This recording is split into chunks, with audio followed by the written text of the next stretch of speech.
Alright, what's going on, guys? Welcome back to another video, and today is another episode of 5 Things You Probably Didn't Know in Ghost War. In this series, we go over some things that you probably do or do not know. If you don't know them, I'm glad you learned something new. If you do know them, then I'm glad you just checked out the video, and I appreciate your support. But last time, we ended up smashing over 300 plus likes. If you guys can go ahead for 400 this time around, it would really show me how much you guys freaking love this series, because I love doing it, and my goal with this series is, just teach people something new that they probably didn't know, which is obviously the title of the video, so that's what I'm trying to do. And I'm gonna try to go ahead and do the series maybe after every title update. I think would be good, because they end up changing a whole bunch of things around, so it'd be good to keep you guys updated if you don't know about it. So anyways, without further ado, let's get into it. So number one is going to be aim assist turned off periodically. Now, I've been noticing that since the title update, my aim has been kind of off, and a lot of people have been commenting on my videos and saying, man, my aim seems really weird. It seems like my aim assist isn't working, and that's because it's probably not. When title update 1 was released, the newest update, they actually had a bug where it turned off your HUD settings, your drone settings, and everything else, but what they didn't tell you is that your aim assist was turned off also. So it seems like every time you log out of Ghost Wars and then log back in, or you finish a match and go back to the main menu, then come back into a new match, it actually turns your aim assist off. So you have to go into your settings and make sure you turn it off. So you want to go to options, and then you want to go to controls, and then all the way at the bottom you'll see aim assist, and if you haven't touched it in a while, it most likely says no, and you want to turn that on, and you'll notice that your aim will get a little bit better than it was before without aim assist on, because I was streaming and I was like, man, my aim is whack, dude, and I turned on aim assist and it was back to normal completely. So that's the first tip I'm gonna give you. Number 2, point man, tank, tech, and disruptor take 2 sniper bullets unless shot in the head or low health. Now with title update 1 also, they brought some health increases to point man and tech,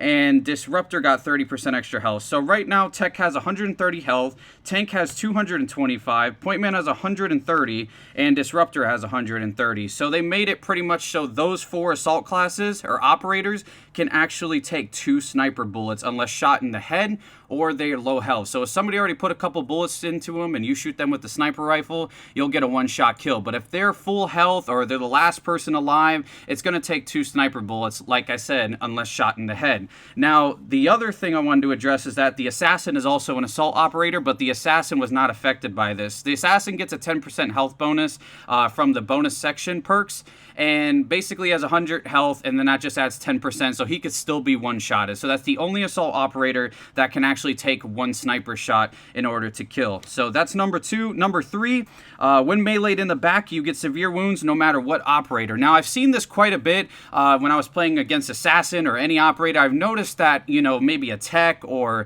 a tank or a point man will go ahead and melee somebody, and he gets severe wounds after the person that he meleeed is killed. And I'm like, wait, that's not right, because the only people that have severe wounds as a perk are marksmen. So I was kind of confused. So we actually tested it today, and it turns out that any operator, no matter who it is that you use, if you melee somebody in the back, that actually goes ahead and kills them and marks them with severe wounds, which means that it takes a lot longer to go ahead and revive them.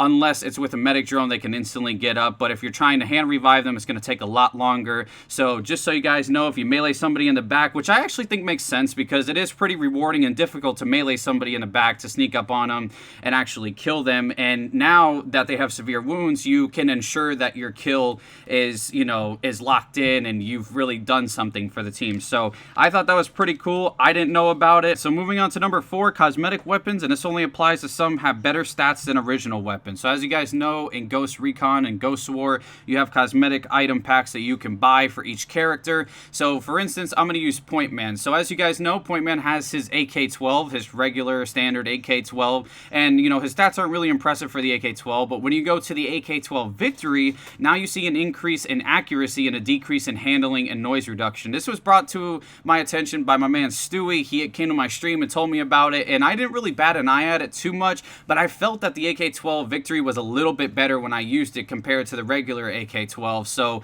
now I know why the freaking thing is so accurate, because its accuracy is bumped up probably, I'd say maybe 15%, if that. But yeah, they are pretty stat changing, and this only applies to one weapon in each category. So, you know, the AK-12 has a difference, the AK-12, the AK-12 Victory, but the ACR to the ACR Baby Vintage doesn't have a difference. And you can use Tank as an example as well. He has a Stoner LMGA1, and the Stoner Veteran has slightly better accuracy, slightly better range, and less handling. But when you go to the P90 and then you go to the P90 Glory, it doesn't have any different changes. So it looks like it's only one class per cosmetic item, per character. So I guess that's not too bad, but I do want to bring this to Ubisoft's attention just to make sure it's not, you know, if it's maybe a visual glitch, maybe those are campaign stats or what, but I'm just bringing it to your guys' attention in case you want to check it out. And then last but not least, mines explode when you revive teammates with the medic drone. To avoid, fly the drone into the mine after the revive. Now, this is a little bit inconsistent. Sometimes your teammate can just get revived and walk right out of the mine. Sometimes your teammate will walk out of it and get blown up. So in order to avoid this, make sure you fly the drone over to your teammate. Once you fly it over, heal him, and as he's in the revive animation and coming up off the ground, fly the drone directly at his feet. Now, by doing this, you're basically flying the drone into the mine and making impact on it. So when your teammate runs away, he doesn't run over the mine, or he doesn't trigger the mine, because your drone already blew it up. And as he's in the revive animation, he can't take explosion damage. So you hitting that mine with your drone while he's in the revive animation won't kill him, and he can run away scot-free. So that's going to wrap up the 5 things you probably didn't know about Ghost War. If you guys enjoyed the video, slap a like on it, drop a sub. Thank you so much for 56,000 subscribers. You guys' support on these videos and streams for Ghost Recon Wildlands has been absolutely insane, and I can't thank you enough. So anyways, until the next video, I will see you guys later. Peace out.